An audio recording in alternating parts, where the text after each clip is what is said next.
man. I do what I do. If you want to get together with some weirdos and have a freak off, that's on you. We have all these sexual freedoms in America. People can marry other men, can marry men, women can marry women, and all these other things. And so a broader concern is the potential erosion of sexual freedoms if consensual adult relationships can be criminalized based on subjective interpretations of legality or morality. It threatens the integrity of individual rights in matters of personal and sexual autonomy.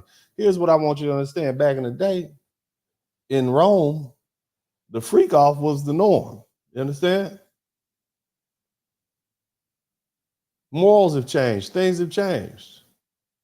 What's considered weird, crazy behavior in San Francisco, or I'm sorry, in Texas, might be the norm in San Francisco.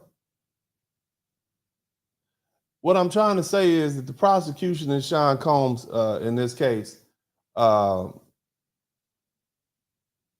they're prosecuting him for the actions involving consenting adults, and that should raise serious questions about the limits of governmental power and the protection of individual rights. If the Southern District of New York Attorney General's office continues down this path, it could have far-reaching consequences for fundamental freedoms, including expression, association, and personal autonomy.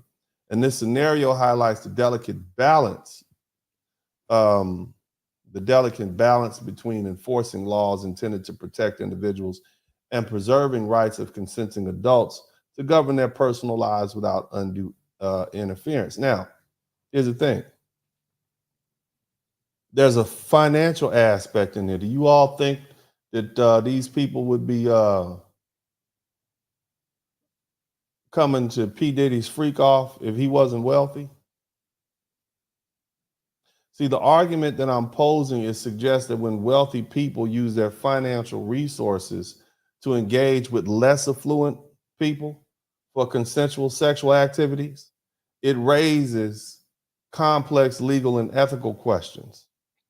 See, even if everybody is consenting, the mere presence of money and influence on one person's part introduces a dynamic that can be scrutinized under the laws like sex trafficking and exploitation. I want you to hear me. So I'm positing that consensual sexual interactions between financially wealthy people and less affluent people, in other words, when rich people have sex with poor people, that could be seen as criminal, even when everybody is agreement, even when it's consensual sex. And that perspective alone should raise concerns about the implications of wealth and power in consensual relationships. I want y'all to understand me. Let me elaborate. There's a power dynamic associated with this. See, wealth can create an inherent power imbalance in relationships. And critics like myself will argue that consent may not be fully voluntary, right? That's what they're saying. Even if everybody was in agreement that we're going to go to P. Diddy's freak offs because he's so wealthy and they are so poor, consent may not be fully voluntary if one party feels pressured by financial circumstances. Your life, you broke, right? You out here broke, you trying to pay rent, and P. Diddy offers you $100,000 to come to his freak off. Or let's say you a young struggling rapper. We'll call them Freak Frills. Somebody type Freak Frills out of somewhere out of Pennsylvania. Freak Frills, because he's financially compromised, he doesn't have a lot of money. He decides to participate in a freak fest, a one-on-one freak fest with P. Diddy. Okay? And because P. Diddy's rich and has a company and influential, this new rapper, Freak Frills, who nobody knows about out of Pennsylvania, he's coerced because he wants P. Diddy to give him some money. And that perception complicates the notion of true consent, as the less affluent person, the poor person, might feel they have limited options. Well, you have the option of not turning your booty up, freak frills. You can always have some dignity and walk away. But you're saying that your dignity is compromised by the fact that you need this money. So look at the value that we put on money. The current laws around trafficking and exploitation often consider factors like coercion and manipulation, but the line can become blurry when consent is evolved. Okay, and this leads to a potential overreach in prosecuting consensual acts that are deemed exploitative due to the disparity of wealth. The mere fact that you have more money than this broke person, right? And they give you the goods. That in itself means that vitiates consent. There's no way you can have consent from a poor person. Now, if the legal system begins to criminalize these dynamics, it could deter consensual relationships between people from different economic backgrounds. In other words, if you got some money, you got two nickels to rub together, you better leave them broke people alone. Because you having a sexual relationship with them is deemed as by default non-consensual. Think about that. Even if they consent, they're not really consenting. Even if she say, cool, no problem, she's not. Think about that. And what is that going to do? That's going to create it's going to do the same thing that Me Too did. It's going to create an environment of fear where consensual interactions are scrutinized and potentially stifling personal freedoms. Lawsuits are going to happen. And what we're looking at is the intersection of consent, wealth, and morality, and it poses significant ethical questions. Society is going to have to grapple with whether it's fair to label consensual acts as crimes based on economic disparities and what that means for personal freedoms and societal norms. And this situation could set a precedent. This one with P. Diddy, it sets a precedent where financial influence is criminalized in personal relationship.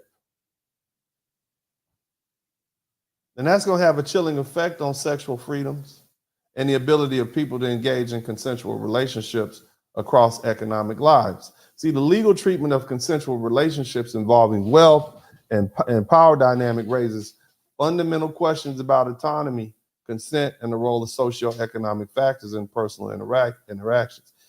It invites a critical examination of how laws are applied and whether they appropriately reflect the complexities of the human relationship. Now, I know this is going over some people's heads, okay? But this argument raises significant concerns about societal perceptions of poverty and autonomy and consent. It suggests that the allure of money, somebody type money in the chat room, the allure of money can create a dynamic where people, poor people, and we'll just say poor women or poor men from lower socioeconomic backgrounds will be viewed as lacking agency to make informed decisions.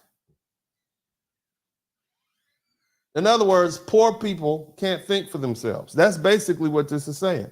That's basically what the Southern District of New York is saying. These poor women who were compensated, these poor men who were paid to participate in P. Diddy's freak off, they couldn't think for themselves. They were coerced by his money. They lack agency and they can't make informed choices, particularly in sexual relationships. Now, here's a deeper exploration of this perspective. Viewing poor people as unable to resist the allure of wealth implies a lack of agency and power. In other words, you so poor, you can't say no. So anything I want to do to you, anything you volunteer to do, if somebody else in society says, that was immoral, there's no way they would have consented to that based on how I feel. So it must be a crime in there. It was coercion. And this perspective can perpetuate stereotypes that poor people are inherently vulnerable. And that undermines their capacity to make autonomous decisions. Okay? And it reduces complex human experience to simplistic narratives of manipulation and exploitation. What it's really saying is that everybody can be bought. Shout out to my man Demetrius Owens. This is what they're doing to P. This is the experiment that they're doing with P. Diddy right now. Here's another thing. I see what's perpetuated here, the victim narrative. And this framing can lead to a systematic view of poor people as perpetual victims. It suggests that they can't make rational choices. And it reinforces the narrative that strips them of their dignity and the ability to exercise personal agency. And this viewpoint can be patronizing and positioning wealthy people, rich people as predators and poor people as poor victims without recognizing their autonomy. In other words, what they're saying is, if you poor, you can't think for yourself. If you poor, you're a natural victim. What if you poor with a pistol? What if you poor with a gun? The poor person is all. So next time somebody commits a crime, instead of asking the facts of the crime, we got to go look at their bank accounts and their holdings to determine whether or not they were a predestined victim or not. I want y'all to think about that, man.